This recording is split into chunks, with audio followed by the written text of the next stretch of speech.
Gayao means add oil, and in in Cantonese it implies both good luck and keep going, and it basically is about fuel and about perseverance in terms of a focused direction. And really, when we talk about the strength card, it's a bit like that expression, Gael, in that it emerges at this point in the process of tarot as a kind of an overtone. We have, if you're following this course, moved in the first part all the way down, and then in the second part all the way up, and now in this third part we have built the wheel, and we have walked the path of the hermit, and we've completed this M, which I see as essentially the girders of a bridge, or the braces of a bridge. And what we're seeing here in this horizontal path is the emergence of not just another horizontal or another state of consciousness, the central mediating state of awareness of the tree. So it's both the second level up. If you recall how the tower represented this sort of first stage, we have, and it sublates the paths beneath them. So we have reached a stage where we're essentially right in between the middle and the upper face of the tree. Technically, this is the first path of the upper face of the tree. So we are now entering into and building the upper face. But it begins with this kind of emergence of strength as an overtone. This realization out of the depths of the hermit of our power and our strength. And if you recall, if you're in my course, you will recall that I mentioned Archimedes' line about if I had a place to stand, I could move the world, a fulcrum point. Well, the hermit is about discovering that fulcrum point within yourself, and the power that emerges from that is manifest in the path of strength. And strength is an interesting position to be in because it has a double power. It has the power to grip downwards from its position, so it can lock the world in and can express strength that way, or it can release upwards. And so in a way, it's a gate. And interestingly enough, if you recall that with the tower, there's this release of strength, there's release that kind of overwhelms the walls or the labels or the restrictive kinds of boundaries that were placed upon it, and it explodes upwards. And that explosion gets processed in the whole middle part of the tree, so mostly what we would call the ruach. This part, these six Sephiroth and Daf, but not so much Daf, but these six Sephiroth are all processed. Are all kind of processing this overflow. But it's interesting that the path of strength sits here because we will move beyond it, but it is a kind of it's a position. It's an interesting position because according to the philosophy espoused by Crowley and others, there is at this stage a temptation to hold, to stop, to essentially double down on this particular power and move no further. Because to go further up the tree, we will ultimately move away from the superficial fruits of power. So this is a place, though, where we will begin to taste it. We will begin to realize that we do have power and we can get what we want. Wisdom carries us further, but there is a place. So this is in some respects a place of temptation. It's the mediation of mercy and severity, and it is this threshold beyond which is called the abyss. So the next stage kind of goes well beyond what we're used to considering and thinking about. Strength is the culmination of mundane or semi-mundane realization. So it sits essentially right at the threshold of the upper face of the tree. And so the upper face of the tree is the face towards the divine. So many people will not build a face towards the divine, and they will hold that position of power and grip downwards, as I say. So, what is strength about? Strength is an interesting card, and it's a complex card because it, going all the way back to the early period of the tarot, we have at least two iconographic traditions involved, and this is from the Carrie Yale Visconti. I think this, to me, this is the greatest treasure of that deck, is this preserved image of the strength card, and this is the image of a woman, a queen or a crowned woman, holding the mouth of a lion open.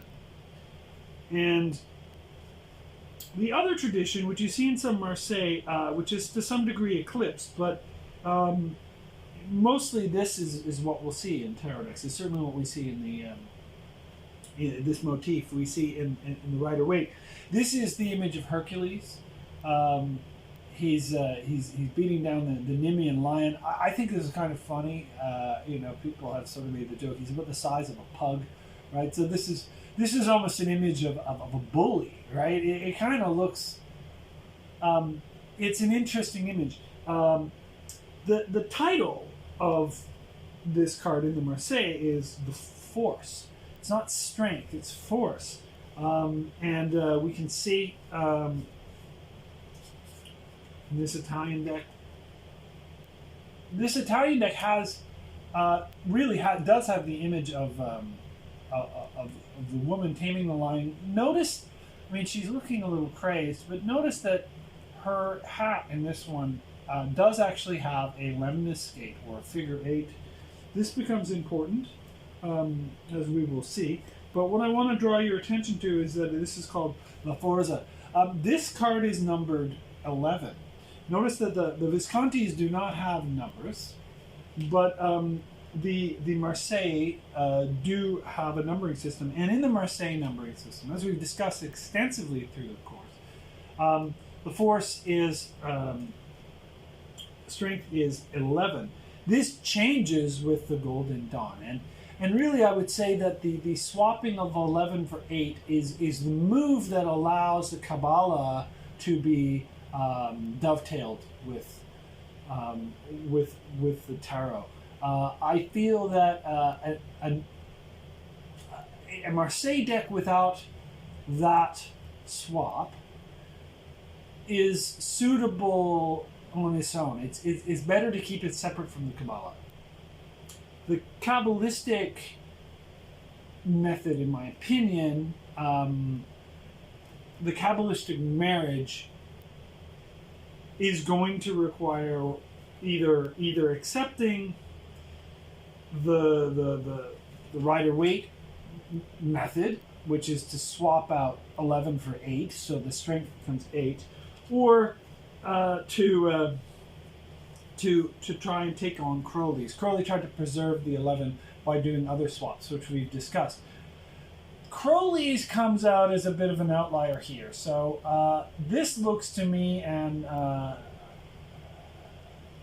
well, I'll just let it speak for itself. This is an image of the Whore of Babylon riding the Beast 666 and essentially overcoming, with ecstatic ecstasy, overcoming the excesses of the Osirian age, which is the age of the dying and reborn god.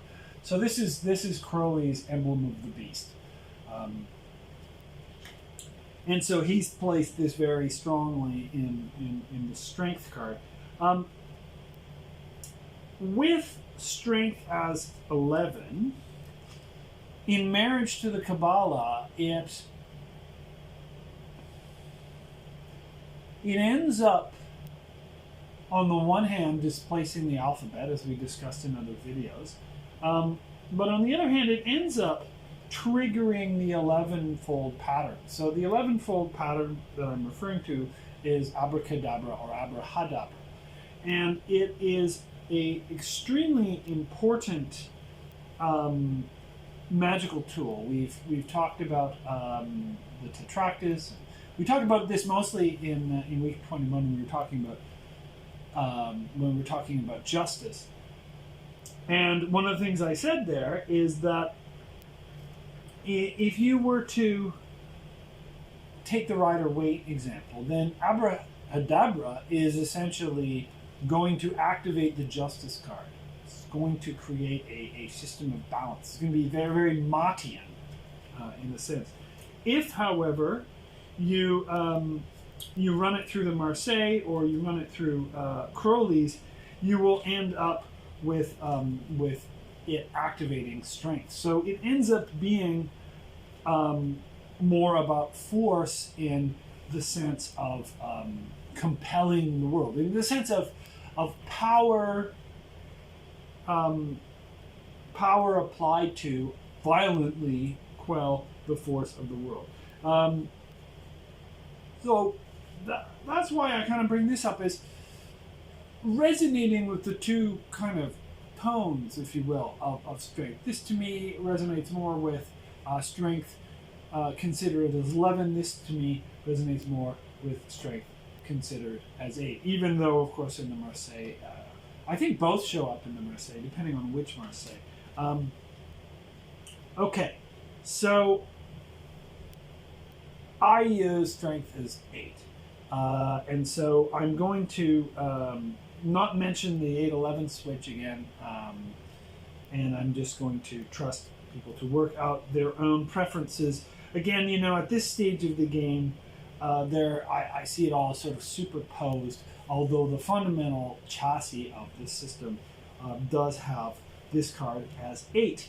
And one of the things I think we can consider is, what is strength as 8? If strength as 8 isn't violent force, isn't wielding abrahadabra to compel the universe along particular lines of development, what is it?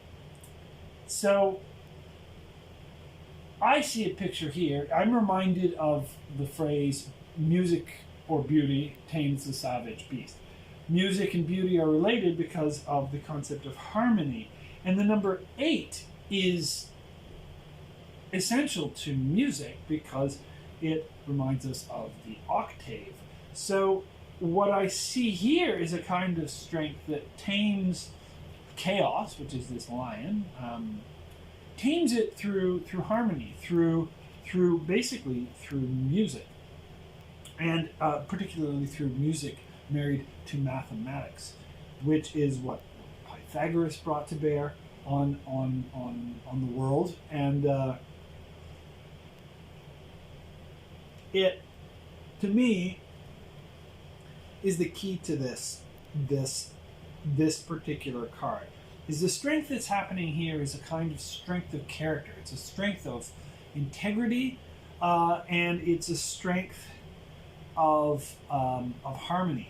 When I say integrity, I'm thinking how 8 is connected also to the sphere of Hood, right?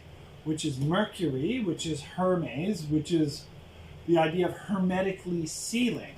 So there is in this power of 8 really a strong notion of sealing all the corners, get covering all your bases, and that's very much what Pythagorean theory was about. It's about essentially establishing this kind of airtight idea of harmony and ratio and so forth. Now, it turns out basically he's wrong. There is an irrationality to the universe that allows it to grow beyond this idea of being enclosed in a static harmony, thank goodness. But the role of this card to me, and of this position in the tree, is to corral the forces beneath it and to assemble them into an eightfold flower. And I'm thinking here in many ways, what would bloom beautifully here is the I Ching, right, which has a 64 hexagrams and so on, and it's an image of this kind of powerful hermetic enclosure. There's a relationship between 8 and 9. 8 is of course the trump number. The letter is Tet, and Tet means serpent, and something you can see here, the lion serpent in the Crowley and others. But Tet means serpent, and it has a gematria value of 419, which is significant because Chet, which has the 418 as its geometric value, is right next to it. So Chet and Tet, when spelt in full, are really only 1 point apart. So you can actually see this idea of if you imagine 8 points around a circle, that's 418 Chet, and you add this center point, that's Tet. So it speaks of an old formula, which is the Ogdoad reveals the Ennead. The 8 reveal the 9. And of course, that's one of the things that is the result of using this particular arrangement. The other one is the integrity of the ripple field, which is my main reason for choosing this. But the Ogdoad reveals the Ennead is my main, or is another kind of bonus from having this. The other thing is that notice how I mentioned, I think last week, that we realize at the Hermit that the idea that there's a Hebrew letter that's one removed from the trump number sets into motion this kind of cascade where the Fool is also the Magician, and the Magician is also the High Priestess, and the High Priestess is also the Empress, and so on. If the 8-11 switch is not, if you're using the Marseille or the Crowley, there's an exception at that point. There's a point where the cascade effect, that overlap point, is disrupted, and you can experiment with this just by lining the numbers up, and take the Fool to the universe and run Aleph through Ta next to them. Try that in the Marseille, and then try that in the Rider-Waite, and you'll find that it's much cleaner with the Rider-Waite. Okay, so we've got this Ogdoad reveals the Ennead. Why do I mention Chet and Tet and 418? 418, of course, is the number of Abrahadabra. It's also the number of Makashana. And I've mentioned Makashana quite a bit through this course. It's an eightfold spelling of the word that resonates also with the word, the number 418. The idea is if you have a number that multiple words have in common, then you can in a sense reference the same energy through multiple words. So 418 is the energy, but the words are Makashana and Abrahadabra, Pallas Athena, and also Rahur, which is a 6-letter word, and there are others. The Greek, and this is the point at which I run off and grab a book that I left right here on the shelf.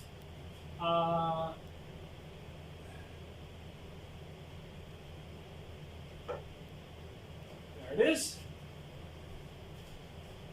If I'm not feeling lazy, I'll edit that. And if I am, I'll give you that nice little gap. Right, so this is a Greek, this is a lovely book, actually. It's opened my eyes to some things. But it's a Greek, it's on isopsephy, which is the Greek equivalent of gematria, which is Hebrew letters into numbers, and numbers into letters. And it makes the argument that I think is kind of compelling that the Greeks actually did this first. So that's interesting. Now, so 418 here is, Pallas Athena, to be Hermes, the phrase I am Hermes. And 419 is the name Thoth. So I think that's a kind of an interesting little tidbit. So the name Thoth in Greek would resonate with Tet. So something to think about. Thoth is, of course, the god of magic. Makashana is an 8-letter word, so it lets us articulate 418 as 8 points rather than as 11. So Makashana very much evokes the strength card. So when we resonate Makashana, we're using the same number, but we're resonating the strength card, and it blossoms. And this is where I want to draw your attention to the 8 little shapes that I have here, little parallelograms, and this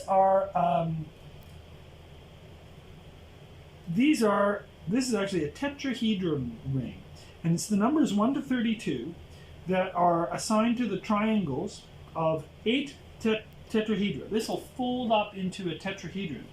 And the numbers 1 through 32, and I've drawn pictures to illustrate their relationship to the parts of the tarot. So this is the Fool, the Chariot, Death, and the Fool, the Chariot, the High Priestess, and Death. Yeah. So there's the Fool, Chariot, High Priestess, and Death.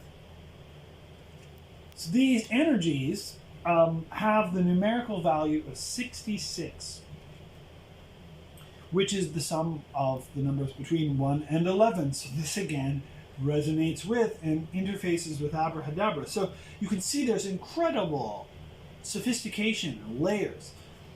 I'm not going to go through every single image here, but let's suffice to say that 32 weeks of the Venus calendar are right here. This is a map of the Venus calendar. And the word Makashana evokes it. And the word Abrahadabra also evokes it, because spelt as a triangle, it has 66 points, it has this resonation, and so they both strongly charge this. And what I mean by charge is, I mean concentrate attentional energy into this structure, which over time will gain a kind of momentum of its own, producing a kind of a field. It's important to have this particular arrangement because if I swap these out of place, there's actually structures that will be disrupted. Because, for example, if I count this the outer faces, right, like this, I get the number 132, which is twice 66, but is the equivalent of the word Kabal, which means to receive. Also in Arabic, it totals to Muhammad. Sacred number, 132. 32 is heart, and 132 is to receive within the heart. And I believe also, actually, I could be mistaken, but I think in Arabic, it's also heart is 132. There is something very powerful about the number 132. So we've got 66 and 132, 32, 11, 418. Many things coming together in this structure. And so these outer faces are 132. But also if I keep it in this order and I go outer, second, third, fourth, outer, second, third, fourth, I do that spiraling motion, you'll also get a magical sum there too. And the magical sum is actually a kind of an overtone. It's an assurance that the arrangement of energies is such to produce something that is more than the sum of its parts, a flowering. And that's really the essence of what I'm doing in MetaMagic, in this course, in my life, and in my approach to magic, is arranging energies in patterns that bring something out of those energies that is not isolable to any one of them. So the magic square is the key tool, or the magic circle or the magic star is the key tool by which we find arrangements and explore these overtones, these magic sums. In this case, the magic sums of 132 and 66. Very powerful. What other aspects can we explore?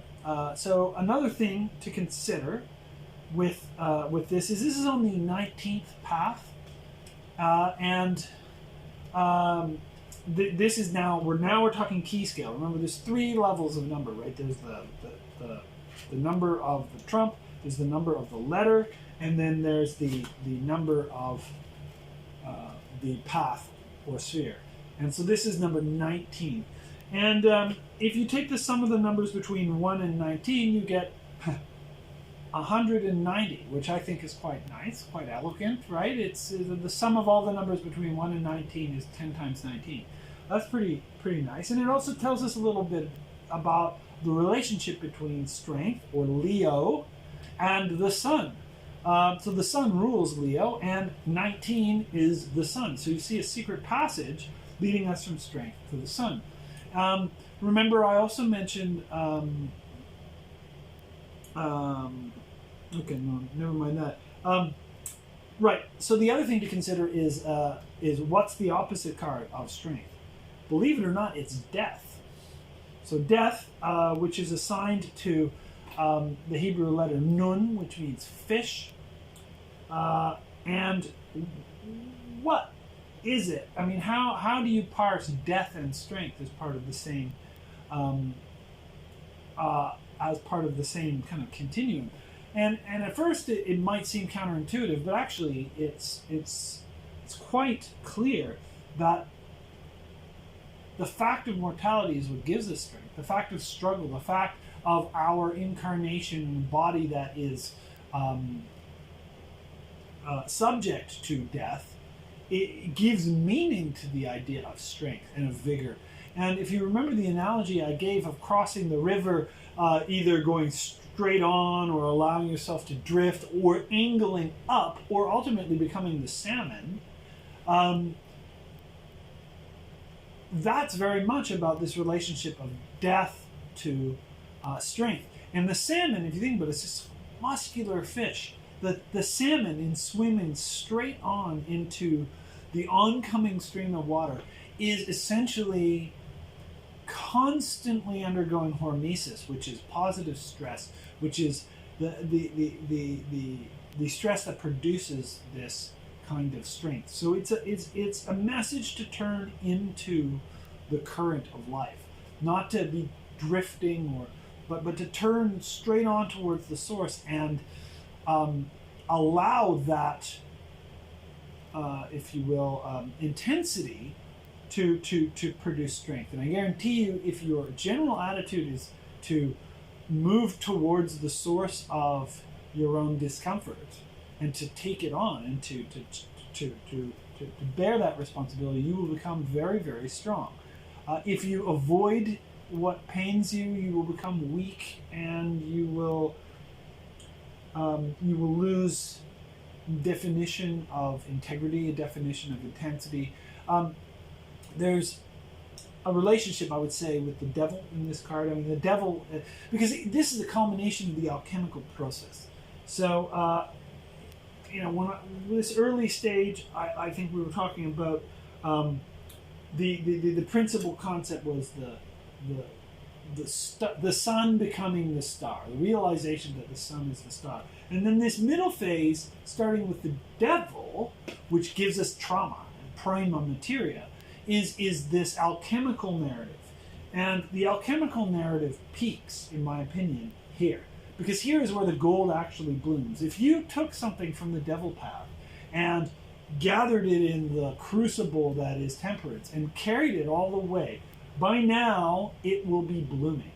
That will be transforming. If you've carried that piece of shadow that was liberated from the darkness, you carry that up in these, I guess would be 1, 2, 3, 4, 5, 6, 7 weeks, right? 7 weeks. Well, this is the point at which you will really start to see the actual transformation into gold. I saw a vision of crystals of gold forming, like snowflakes. There is a crystallization of gold here. The actual possession of gold in an alchemical sense raises all sorts of questions. How do you spend it, right? Because we live in a society where if you suddenly have a whole bunch of gold, you don't really want to tip that off, right? And even going all the way back to like when alchemy was a serious business, and Dee and Kelly, I believe Edward Kelly was they were both imprisoned in Prague, in the Golden Avenue, which is the lane where all the alchemists work. Because of course, if you can make lead into gold or anything, if you can produce gold, then people will want to control you. So it's good to maybe hide it at that point. Again, comes the ambiguity of strength, right? You can produce gold, but why would you? Why would you use that power? And that's the interesting lesson about strength, I think, is that it says, here's power. Now think of a circumstance in which you would use it. And the more you think about it, the less you can really justify its use, because it tends to displace things. Unless it's connected to, like, if you impose a program on power, it tends to have side effects. If you don't believe me, try it out and see what happens, right? But I mean, a lot of folklore points to the idea of having power and using power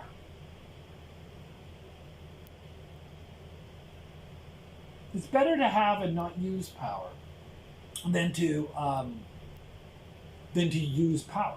So says the folklore. It's not like everything. It's not, it's there's no rules. There's no absolute statements, and I'm not trying to make absolute statements. But my sense is that one of the challenges of this path is coming to negotiate, to understand what aspects of power we keep and what aspects of power we turn over, if you will. And everyone will have a different point of view. But I am of the opinion that the best thing to do with this is to be connected to it, but to look beyond it for wisdom. So in that respect, alchemy does not become about just pumping out a whole bunch of gold and making myself rich. The knowledge of the secret of how to produce gold is enough. And the actual production of gold is... there are better things. There are better things to do. But I'll leave that up to the individual student to determine for themselves. Honey is an interesting quantity as well, because honey is like gold. It's gold colored. It's produced in an extraordinarily alchemical way. The flowers, the pollens are gathered, and the bees produce it, and we corral them. If you think of that, a beehive is very much like an athanor or a alchemical furnace. The bee symbolism definitely comes up. I'm trying to look in these cards in particular. The place I'm thinking about it mostly is Samson. So Hercules is connected to this card, strength, obviously, but so is Samson. Samson is the strong man.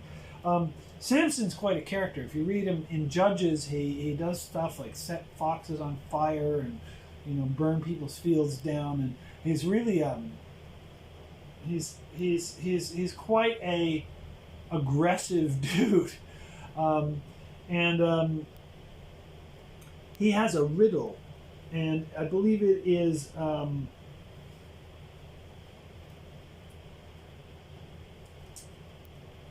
what is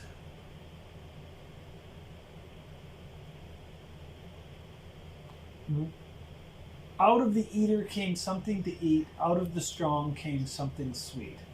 This is the riddle, and the answer is what is sweeter than honey? What is stronger than a lion? This is the answer to the riddle of Samson. I can't pretend to really know what that means, but it, in a logical sense, it doesn't, for me, suddenly like unlock a puzzle. Well, it doesn't feel like a riddle, actually. It feels like just a puzzling thing to say, and then another puzzling thing to say that is somewhat related. So when I think of a riddle, a classic riddle, I think of the games that Gollum and Bilbo played, in Lord of the Rings, where Gollum, had a,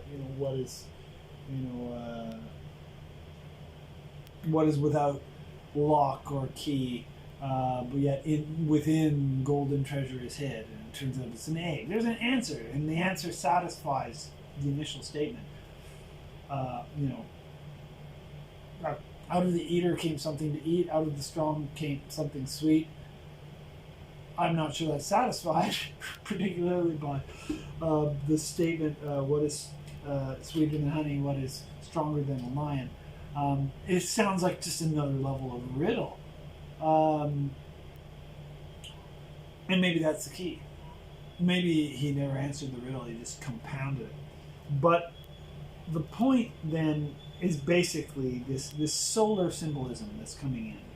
Because bees, hexagons, hexagonal beehives, of course, relate us again to the Imagine star, which is a symbol of strength. And yeah, so honey is alchemical gold. And an interesting thing, of course, is the royal jelly. So they can produce specific kinds of bees by how they feed them, which tells us quite a bit. Royal jelly is like an alchemical elixir. There is in this path the experience of health, the experience of well-being, the experience of strength, insofar as it comes out of us turning to and essentially taming chaos, pain, darkness. So what you have brought out, if you will, from the devil path really comes into its own and transforms here. And where you go with it, whether you try to hold this position or you move beyond it, tells the story of what of whether or not your energy sort of falls back against the universe and tries to dam it, or whether it enters into the larger ecology. And I think this is what it ultimately is about. The strength path is intersected by 3 paths, and I'm pretty sure it's the only path in the Tree of Life that has 3 crossings. And the central of which is the High Priestess. And she's going to go all the way, she's the longest path. She's going to go all the way across the abyss, across Dath, and connect to Kether. So it's a long time before we're going to walk this path. But it should be known that at the heart of strength is this crossing, this crossroads. Okay. So with Hercules, it's also fair to mention the serpent, because Hercules and the Hydra. Let's see, where do we have? I noticed the serpent symbolism in particular. Obviously the Crowley, but also we see it here. This amazing image by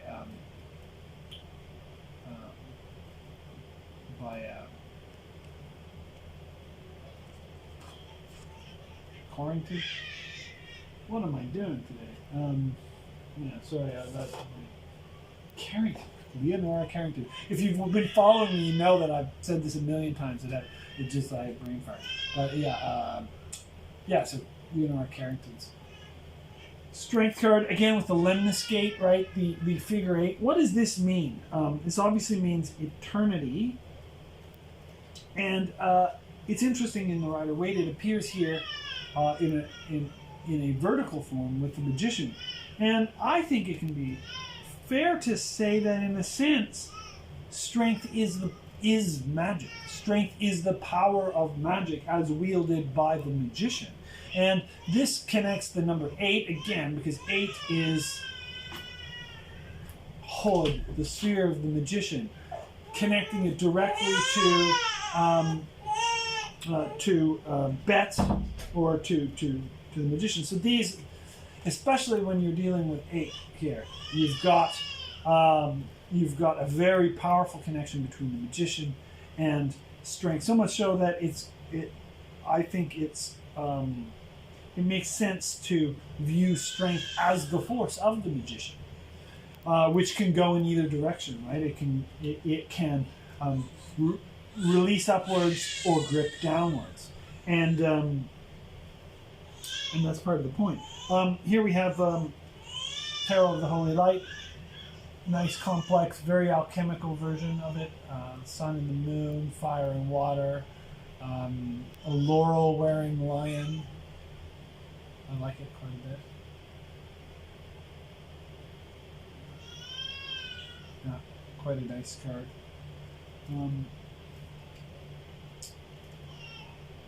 This is my version. Again, very, very sort of simple. That's how I like to do my lines. And this is a nice version by Elise Ursa in the Blood and Ink Tarot. So, we've talked about music, magic, resonance power. We talked about the 8-11 switch. We've talked about the relationship of the fish to the current. The fish swims upstream and is essentially constantly becoming stronger by how they engage with the stress of the world.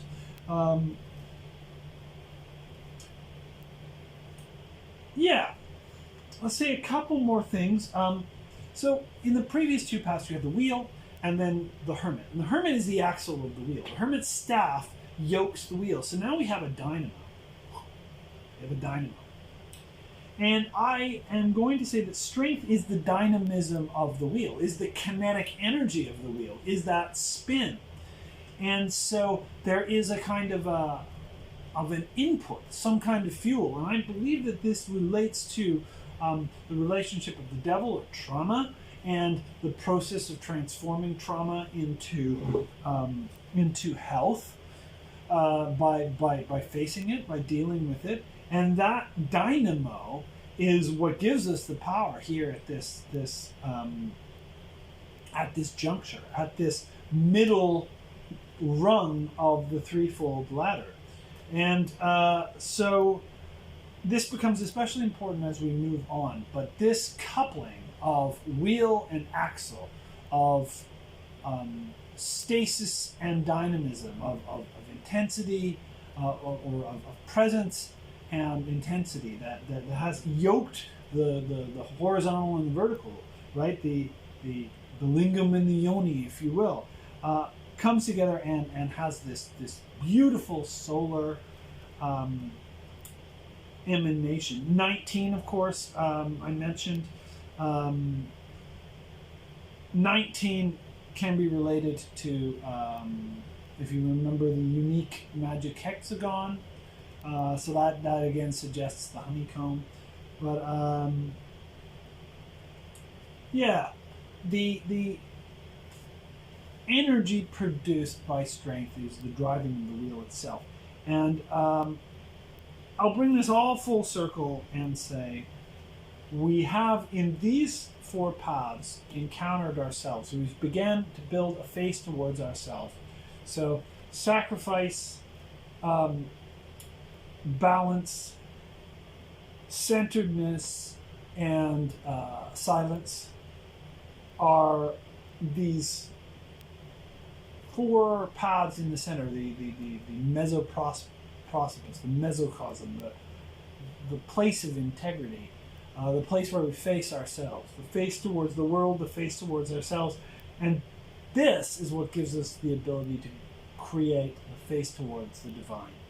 And that's what we have embarked on today. So take this week, if you're working my course and you want to build the tetrahedron ring, review, I believe I first mentioned it in, if I'm not mistaken, the first time I mentioned it was on the path of temperance, but we can talk about it in the course, or you can just write me. It would be a handy thing to have. So the tetrahedron ring with illustrated faces, and you can even make them into little tetrahedrons, because as time goes on, actually that tool will become an excellent little meditation device. It's okay if you don't want to do that. Just know that is there. Okay. Thank you for coming to this talk, if you will. Thank you for watching.